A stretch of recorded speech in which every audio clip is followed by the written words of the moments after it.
by Amir Khan. Dan Rayfield just talked about it, taking on the 23-0 Danny Garcia. Yep. Your thoughts on matching up with Garcia? Yeah, you know, Garcia's a tough guy. He's 23-0.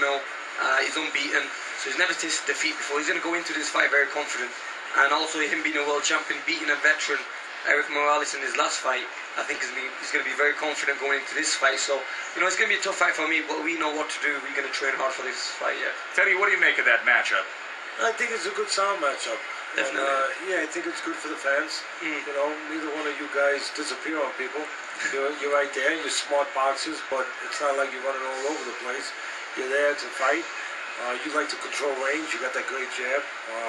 Nice right hand, too. No, but you know how to control distance. I'm sure you're going to be looking to control the outside a little that's bit. right, because we know Danny Garcia likes to come forward, put the pressure on at times, so it's all about catching him in between them shots. Yeah, making it your fight. Exactly. You know. Hey, let me ask you something. In light of your fight being canceled with Peterson because of him testing positive for PEDs, do you look back at the first fight with him when she got the decision as maybe he cheated? Well, yeah, you know, he's already admitted taking testosterone in the first fight. So, basically, you know, I think he cheated in the first fight. I could feel the power was different. That's what I was going to ask you. Did you ever feel the physicality that you said to yourself, preparing for the fight, and then in the fight saying, wow, this guy's stronger than I thought? I mean, I saw videos of his previous fights against other fighters like Victor Ortiz and them guys, and the way, you know, they hurt him. And I mean, I caught him with some good clean shots, hurt him in the first one twice, he went down.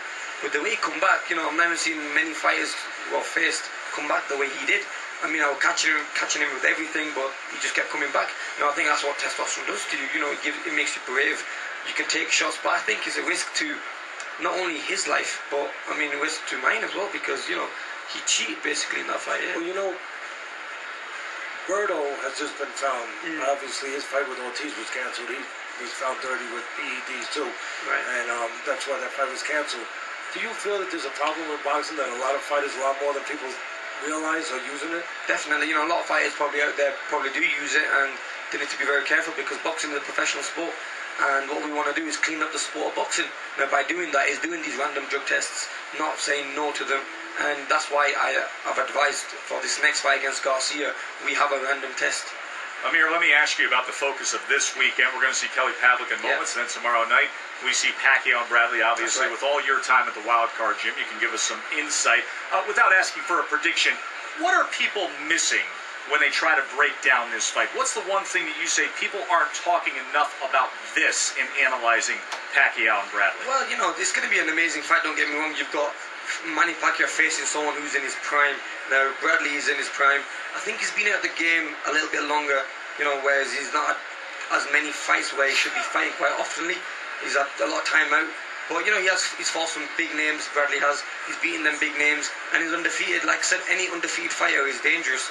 Now, he's fighting Manny Pacquiao, who's also one of the best fighters on the planet. You know, he's pound for pound one of the best fighters, so he also holds that title. So this fight is interesting, but I really think Manny Pacquiao is just going to be that. He's going to have the extra edge because of his experience. He's been in bigger world-class fights. He's been in front of that big stage. Now, has Bradley been in front of a big stage before? No, he hasn't. Well, undoubtedly, this is the biggest stage. This is the biggest stage, exactly, and it's going to be a full house, so we'll see how Bradley controls his nerves. But overall, I think it's going to be a good fight. It's going to be good for the viewers, good for the fans, and I give the fight Manny Pacquiao. July 14th, Danny Garcia. Yep. We'll have continuing coverage of the lead up to that fight. Amir Khan joining us ringside. Our main event is coming up next, and it includes